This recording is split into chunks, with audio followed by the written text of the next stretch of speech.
Hey, I'm Shane from SPKS Lab, and this is my 1976 Suzuki TS185 Street Tracker.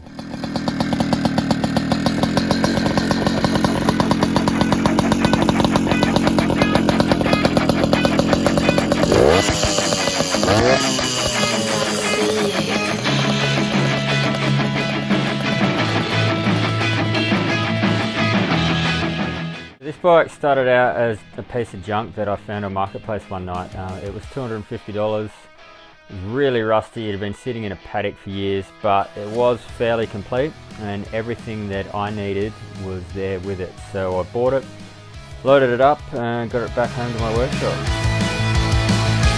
After I bought the TS, I got it home up on the bench, stripped down to just the frame, and it became apparent that the steering head angle and wheelbase were not gonna suit the style of bike that I wanted to build. I wanted to base it off in sort of a 70s flat track race bike, so they generally had a steep head angle and a longer swing arm on them.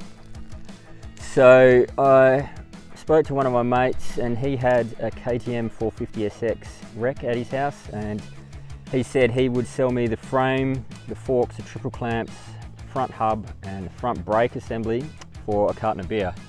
So roughly $50 Australian, so it was a total bargain. So I got those home, decided that the easiest way to fit the KTM triple clamps and forks to the TS frame was just to use the neck off the KTM frame. So I cut the head tube off the TS frame and then also did the same with the KTM frame and re-welded that KTM head tube onto the TS frame. Now when I did that, I also steepened up the head tube angle by about 6 degrees. I didn't have any exact measurements to go off from the vintage flat track bikes, just pictures really, so I'd played around with different angles until I got what I thought looked right with that. So once I had that head tube welded on, it was pretty easy front end swap really. Basically just the KTM 450 clamps bolted straight in. Forks I lowered internally with spacers. I can't remember exactly how much I lowered it, but obviously it's quite a lot. These are motocross bike forks. I'm going to say around 140 millimeters, somewhere around that, 5 or 6 inches. So look, they're pretty useless as off-road forks, but that was the point really. They're not going to be seeing any jumps or anything like that. So, and the other reason I use them is because they were cheap. Basically, I like the thicker look on the front end of the bigger fork tube as well. So that was why they got used. Once I got that front end sorted, I decided I better get the wheels built because that's going to be the most important thing for getting the stance sorted. So the front wheel uses the KTM 450 hub laced to a 19 by 2.15 inch XL motocross bike rear rim. I had to get some custom spokes made up for that.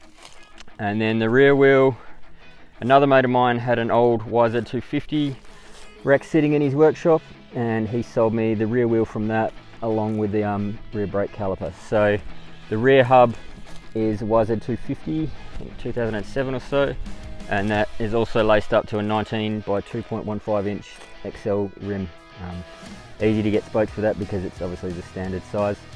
The hubs, I spent a lot of time on the hubs. I spun them in the lathe to get all the casting ridges out of them, both the front and the rear, and then spent a heap of time with sandpaper just sanding them smooth before sending them to get powder coated. They got powder coated a metallic bronze. It's not really showing in this video, but in the sun they have a good sparkle to them. So once I had the wheel sorted, slotted it into the standard TS swing arm and realised that that swing arm wasn't going to work. So I did consider extending the TS185 swing arm, but after a bit of thought, I was like, you know what, I think it's going to be easier just to make a new one from scratch. So the swing arm is made from 50mm by 25mm RHS tubing. I think it's 3mm wall thickness. I put a slight bend in that just to get it to fit the rear wheel, and then plated top and bottom. There's more photos of that process on my Instagram, but that did take quite a while, but I think it was worth it. It ended up being around 50mm or 2 inches longer than the standard swing arm, and that balanced out with the steeper head tube to bring the wheelbase back to pretty similar to what a TS185 is, but obviously steeper head tube brings the front wheel back, so the longer swing arm brings the rear wheel back. keeps it in proportion.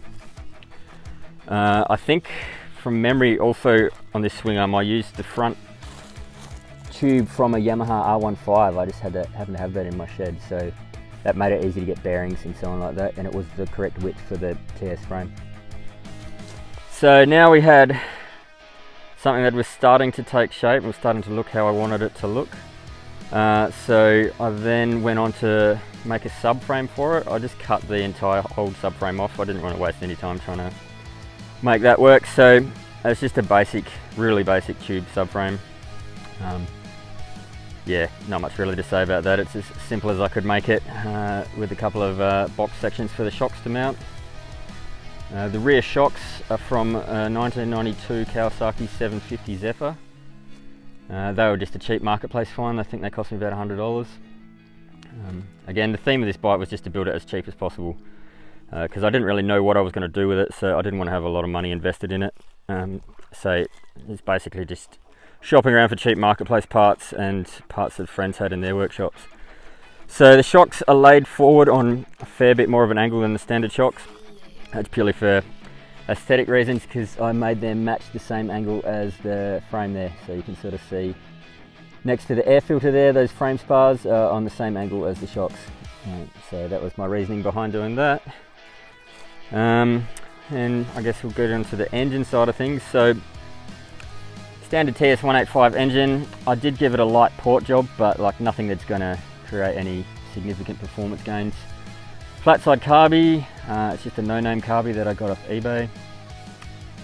Gave it a top end rebuild. The bottom end was good in it. It did actually run after I got it, which was surprising. It's been sitting in a shed for so long, but a bit of fresh fuel. I thought I'll see if it would start, and it did. So once I split the cases and pulled the engine apart, it was all actually really good. The clutch was good, the bottom end was good. I put a piston in it just for the sake of putting one in it, but to be honest, it probably could have gone back together with the one that was in it. It was fine. So it's not exactly a race bike, but it's fast enough for this bike because it's so light that it's like riding a BMX round. The exhaust, I spent a lot of time on the exhaust. So the first exhaust I made for this was from an early RM125, and I sort of had to cut it up a bit, and it snaked around under the frame, and it did run, but it had zero bottom end. It was sort of nothing, and then it would just come onto the pipe and scream at the top end, but it wasn't really rideable, and it was pretty ugly as well. So I was like, fuck this, I'm going to get rid of this thing because it's clearly not going to work. So I just went on eBay and bought a whole bunch of different pre-rolled cone sections, and I used a photo I had of a Honda CR125 Elsinore DG pipe, and basically just built something similar to that. It was all by eye. I didn't use any exhaust calculators or anything like that, which I know you're probably supposed to do if you're building a two-stroke pipe, but to my surprise, this pipe just worked awesome straight away. So the muffler is actually an RM125 muffler, an old Pro Circuit muffler, those internals, and then I've had to change to a steel outer for the muffler so I could just weld it to the cone pipe, but otherwise, yeah, it's all Pro Circuit inside. And just by fluke, this pipe sings. Like, it's got a good bottom end, it's really strong in the mid, and it revs out cleanly as well. So pretty happy with that, but I've got to be honest, that was just a total fluke. I know guys spend weeks designing pipes and trying all different types, but I seem to just fluke this one straight off the bat. So once we had the pipe done, basically by this stage we were at a roller. It was starting to take shape. I was pretty happy with how it was starting to look.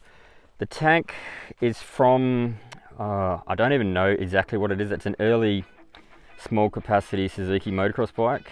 That was just another marketplace find, $50. I had to replace the tank because the original one was rusted out, and I wanted one that was a bit smaller anyway. So I had a couple of dents in it, so I've just popped them out of it and then welded in flush mount fuel filler. That just pops up like that. So pretty basic, just makes it look a bit cleaner. Rear guard. So the rear guard's from a CRF X, the street license one, and I chose that just because it's got the tail light in it and it's nice and stealth. I've cut it up a lot, so I think I've taken about 3 inches off the back of it here, and then I've also reshaped this line here. Again, that was just trial and error, just trying a few different lines till I could get an angle that I liked. Yeah, just standing back basically and getting it to look how I wanted it to look, so no science in that at all. The seat is just flat aluminium base, high density foam, and then the cover is actually from an old KTM motocross bike I had where I put a gripper seat on it. This is just the factory KTM seat cover. I've just taken that, cut it up and made it work with this seat cover, this seat base really. So again, nothing technical about that, it's really basic. Let me think what else we've covered here. Oh, the electrics. So it does have a 12 volt conversion. From the factory these bikes are 6 volt. So I've converted it to 12 volt. By doing that, because this is a 1976 model, the 6 volt, the later model TS185s were 12 volt. So I found like a late 80s TS185 at a swap meet for $200. So it was a rusty piece of shit, but had all the electrics in it. So I bought that, swapped all the electrics over to convert this to 12 volt. This runs a little TTR 110 battery in it. It has all working lights and turn signals when it's running, so it could be technically be licensed. I don't have this street licensed in Western Australia, but because it's quite strict on our laws, but if you lived somewhere where it was a bit easier with registration, you could easily get this registered and ride it on the road. I've left the factory oil injection in it, so I was tempted to change it to premix, but being such a small tank, like I can't ride very far before I need to fill it up. So I do ride this around a bit, just around my local area, and wanted to be able to fill it up with fuel. So I've kept the original factory oil injection. So far that's been fine, hasn't caused me any problems. I made a custom little aluminium oil tank there, and then that just feeds down. This cover here is the battery cover, so the battery sits in behind that. Sort of see the oil tank from the back in here. There's a turn signal, so people have asked me if it has turn signals on it. Obviously it does. Just the little ones there, little ones on the front, so they're tiny, but they're there. They're pretty bright because they're LEDs, so they do kind of work. What else have we got here? So the bars, just rental fat bars, just a CR high bend. Works connection clutch perch, just purely because I like the feel of those perches, they're nice and smooth. Front brake master cylinders from a CRF 450. Nice big master cylinder there, so front brakes are really good. Rotors, just Zeta aftermarket brake rotors. Easy because it was a KTM 450 hub and was a 250 rear hub, so they just bolted straight on.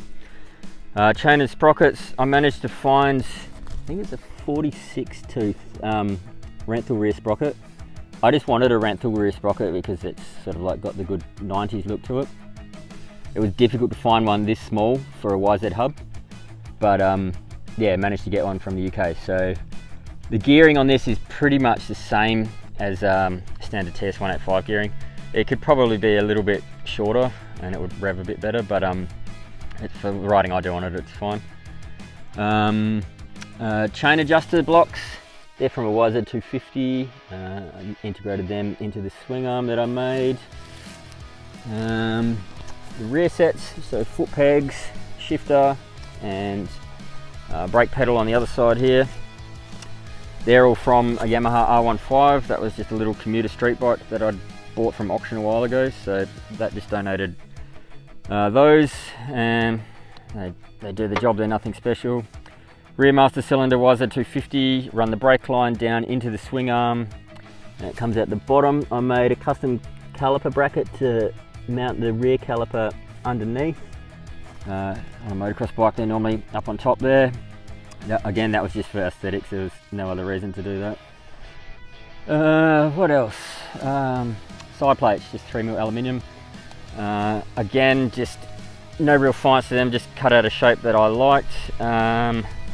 There is a bit of thought to the shape, so this front angle here, you notice it starts off on that angle, then changes angle there. That's because this top angle here matches the frame angle, and then this lower angle here matches the rear part of the frame angle.